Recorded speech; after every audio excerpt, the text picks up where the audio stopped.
마은혁 헌법재판관 후보자 임명을 미룬 건 국회 권한 침해란 헌법재판소의 결정을 두고 여야의 여론전에 다시 불이 붙었습니다. 국민의힘은 헌재의 결정이 강제력이 없다고 맞섰고 오늘 오전까지 마 후보자를 임명하라고 최상목 권한대행을 압박하던 민주당은 국정협의회 불참 카드까지 검토하고 있습니다. 국회 취재기자 연결합니다. 강민경 기자.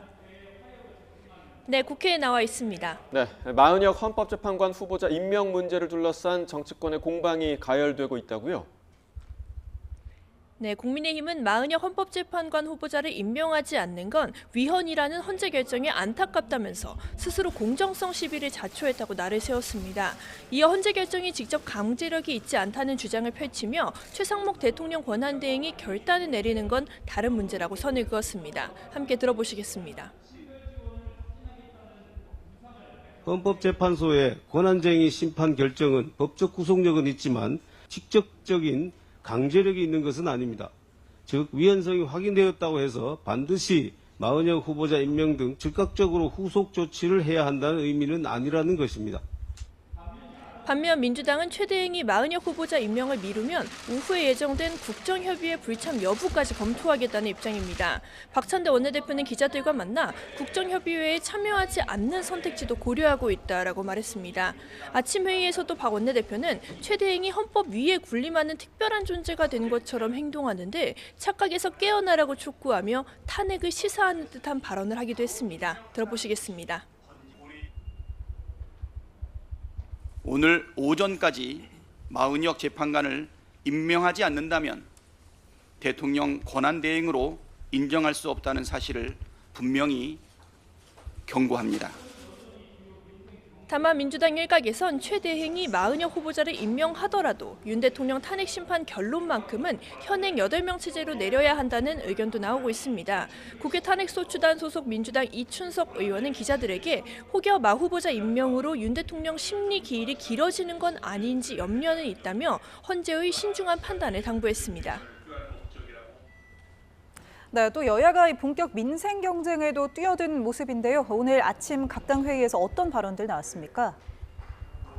네, 국민의힘 권성동 원내대표가 아침 회의에서 취약계층에 초점을 맞춘 새 지원 방안을 제안했습니다. 권 원내대표는 먼저 민생을 살리기 위한 추경에는 공감하지만 국민 1인당 25만 원의 지역 상품권을 주자는 이재명 대표의 정책은 국민을 현혹하고 혈세로 매표하는 것에 불과하다고 깎아내렸습니다.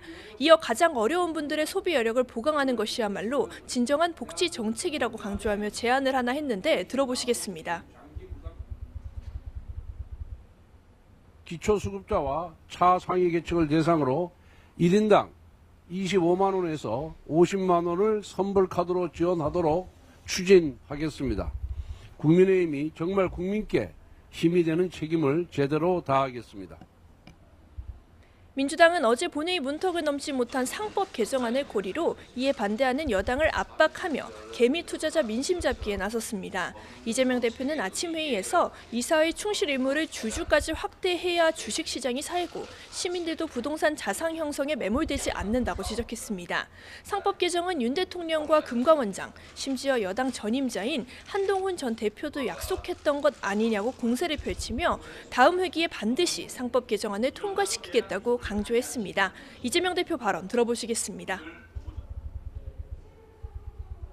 지금 와서는 또 상법 개정안을 반대를 하는데 팥죽 긋듯이 개구리 어디로 뛰는지 알 수 없을 정도로 이랬다 저랬다 이랬다 합니다. 그래서 국민들이 불안해서 어디 살겠습니까? 네, 또 오늘 오후에는 2차 여야정 국정협의회가 열리는데 연금 개혁이 화두가 될 거란 관측이 나오고 있습니다. 성과가 있을까요?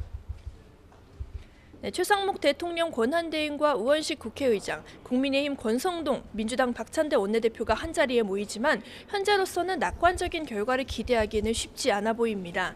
연금 개혁은 받는 돈인 소득 대체율과 경제 상황 등 여건에 따라 연금 수급액 등을 자동으로 조정하는 자동 조정 장치 도입 여부가 핵심입니다. 국민의힘은 자동 조정 장치 도입을, 민주당은 이에 반대하는 상황인데 어제 오후에 열렸던 실무협의 역시 별다른 성과 없이 끝난 상태입니다. 여권 관계자는 YTN과의 통화에서 민주당이 연금 조정 장치를 받아들일 분위기가 아니었다고 상황을 전했습니다. 오늘 협의회에서는 반도체 특별법 등 쟁점 법안도 테이블에 오를 전망입니다. 이 부분 역시 민주당이 어제 최장 330일의 시간이 걸리는 신속 처리 안건, 즉 패스트트랙으로 지정하겠다고 예고하며 2월 국회 처리를 주장하는 여당과는 결을 달리했습니다.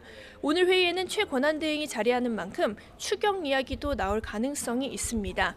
다만 의장실 관계자는 아침 통화에서 연금 개혁, 반도체법 해법이 우선이지 않겠냐는 분위기를 전해서 최우선 안건이 되지는 않을 전망입니다. 지금까지 국회에서 YTN 강민경입니다.